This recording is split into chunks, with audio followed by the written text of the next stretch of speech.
आपकी समस्या नहीं है, बहुत माता पिताओं की समस्या है।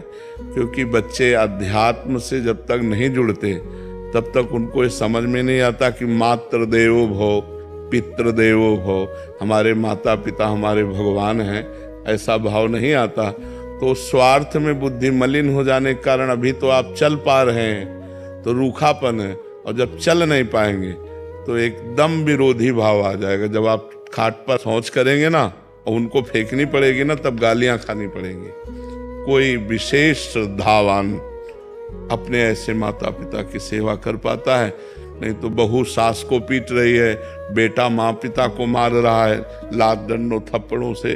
तो ये जो अध्यात्म विहीन हैं, जिन्होंने शास्त्र स्वाध्याय नहीं किया, जिन्होंने भजन नहीं किया, तो उनके अंदर एक आसुरी बुद्धि पलती रहती है। आसुरी माने राक्षसी बुद्धि, और उस समय आने पर राक्षसी स्वरूप प्रकट। ये आसुरी बुद्धि है जो अपने माता पिता को मारे पीटे, कष्ट दे, उनको गालियां दे। दैवी बुद्धि है कि उनके चरण छुए, उनको भगवान की दर्जा दे और उनका पोषण करे। अवस्था जैसे जैसे ढलती जाए तो वैसे दुलार करे जैसे हमारा दुलार माता पिता ने किया। बेटा और बहू भी तो एक दिन बूढ़े होंगे। हाँ, देखो, अगर हम अपने माता पिता को कष्ट देते हैं तो हमारे जो पुत्र होंगे वो हमको उससे 100 गुना बढ़ के कष्ट देंगे, क्योंकि वो ब्याज भी तो मिलेगा। तो इसलिए नए बच्चों को ये ध्यान रखना चाहिए कि वो भी किसी दिन माता पिता बनेंगे, और वो किसी दिन वो भी बूढ़े होंगे। तो अपने माता पिता के साथ असभ्य व्यवहार नहीं करना चाहिए, आसुरी व्यवहार नहीं करना चाहिए। यार, जिस कोख से पैदा हुए उसको तुम लात मार रहे हो, उसकी आरती उतारनी चाहिए। माता तो देवी है और पिता भगवान का स्वरूप है, ऐसा भाव। पर ये भाव तभी आएंगे जब सत्संग सुनोगे, अध्यात्म में चलोगे। अगर अध्यात्म की बात नहीं सुनोगे तो राक्षसी भाव ही आएगा कि चलो किसी अनाथालय में छोड़े आते हैं, फुटपाथ में छोड़े आते हैं, ऐसे।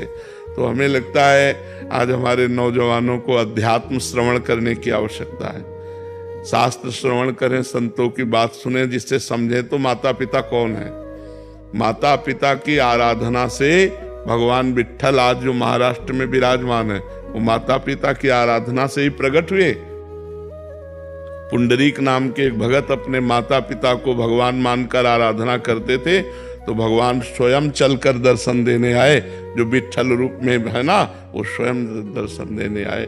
माता पिता की आराधना भगवान की आराधना है।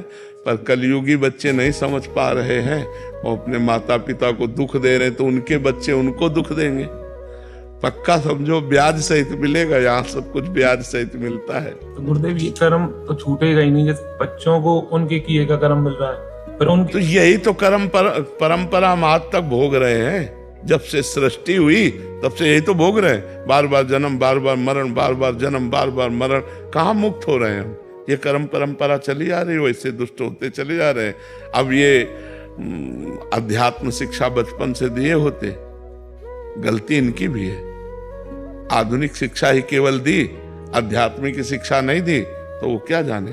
अगर ये शुरू से कहते छुओ पैर, प्रातः काल उठ करके रोज मम्मी के पैर छुओ, हाथ जोड़ो, बड़े भाई से हाथ जोड़ो, ये